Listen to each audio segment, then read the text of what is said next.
Hello বন্ধুরা, একটু দেখেন আজকে আমি পুকুর পাড়ে যাচ্ছি। আর এই তো দেখেন পুকুর পাড়ের দৃশ্যগুলো আসলে ভালো লাগতেছে।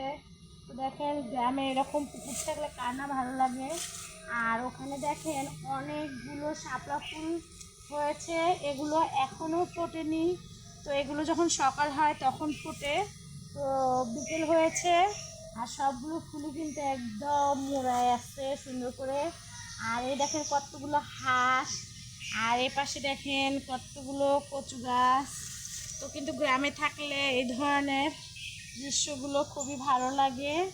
তো ওখানে আবার দেখেন আমার একটা জাংলা আছে গাছের, তো ওখানে গাছগুলো কিন্তু সবগুলোই মরে গিয়েছে, একটা গাছও নেই।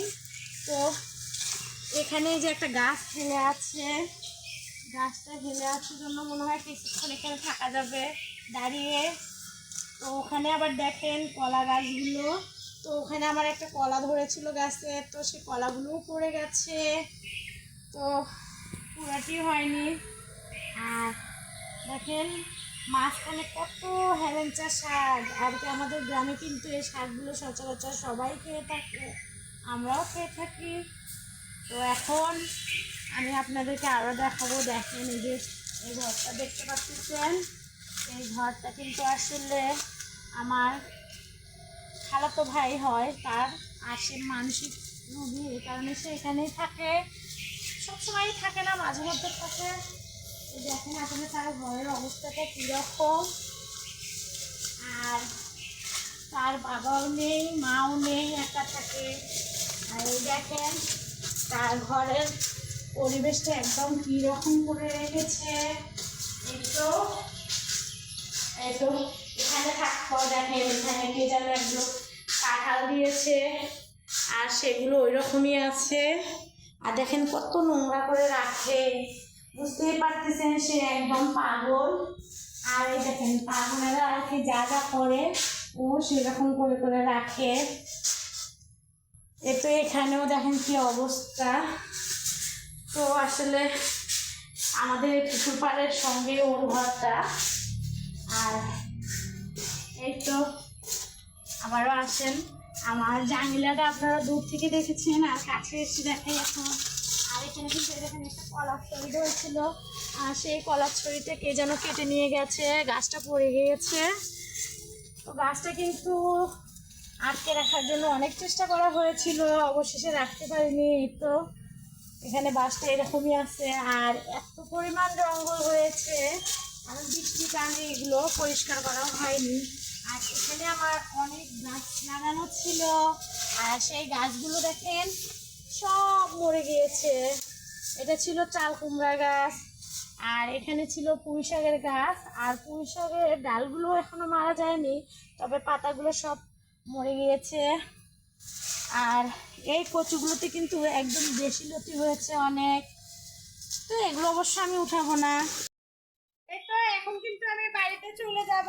আর বাড়িতে চলে যাওয়ার আগে দেখেন আমরা কিন্তু একদম গাছের মাঝখানে বসবাস করি। দেখেন এখানে একটা গাছের বাগান, আর আমি যেখানে দাঁড়িয়েছি সেখানেও একটা কিন্তু গাছের বাগান আছে মোটামুটি ভাবে। তো এই দেখেন আমার হাতের অপোজিট সাইডেও আবার একটা গাছের বাগান। এই তো আমার চাচার বাড়ি, এই বাড়িটা এখনো কমপ্লিট করা হয়নি, এরকমই আছে, ওনারা ঢাকায় থাকে।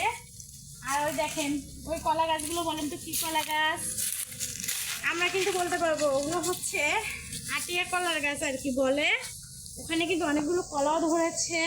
তো আজকে কিন্তু আমি ওদিকে যাব না, কারণ একটু পানি আছে, আর যখন বৃষ্টি আসে এই নামা জায়গাগুলো একদম পানিতে ভরে থাকে, অনেক পরিমাণে পানি হয় আর কি।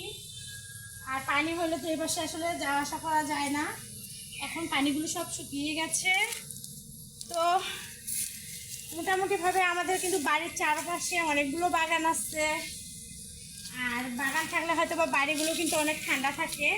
আর এই যে এখানে একটা বাড়ি দেখতে পাচ্ছেন, এই বাড়িটাতে আসলে কেউ থাকে না, আর যদিও থাকে হয়তো বা মাঝে মধ্যে কেউ থাকে, এরকম আর কি বলতে হয়। এটা একটা ভুতুরে বাড়ি। আর এই তো আমাদের এই যে বাড়ির কিছু সাইডে দেখেন কবুতরের ঘর, আর পবিত্রের ঘরটা কিন্তু পিছন থেকে দেখা যাচ্ছে। তো সামনে দিয়ে আমি আরেকদিন আপনাদেরকে একটা ভিডিও দেখাবো আমাদের কবুতরের। আর আমাদের কিন্তু অনেকগুলো কবুতর আছে, মোটামুটি ভাবে 50 থেকে 60টা কবুতর আছে। তো হচ্ছে এই যে সুপারি গাছ, এই যে এখানে আবার আমরা অনেকগুলো সুপারি গাছ লাগাইছি। আর অনেকগুলো কিন্তু বড় হয়েছে, আর কোনোগুলো আবার ছোটো ছোটো আছে। তো এখানে দেখেন আবার একটা কি সুন্দর খেলা মাঠ, ঠান্ডা পরিবেশে এখানে কিন্তু খেলাধুলা করতে আসলে ভালোই লাগবে। আর বাচ্চারা মাঝে মধ্যে এখানেও খেলাধুলা করে, হয়তো বা বসে থাকা যায়, এরকম আর কি একটা পরিবেশ। তো আমার ভিডিওগুলো যদি আপনাদের ভালো লেগে থাকে অবশ্যই একটা সাবস্ক্রাইবার করে দেবেন আর আমার পাশে থাকবেন। আল্লাহ হাফেজ।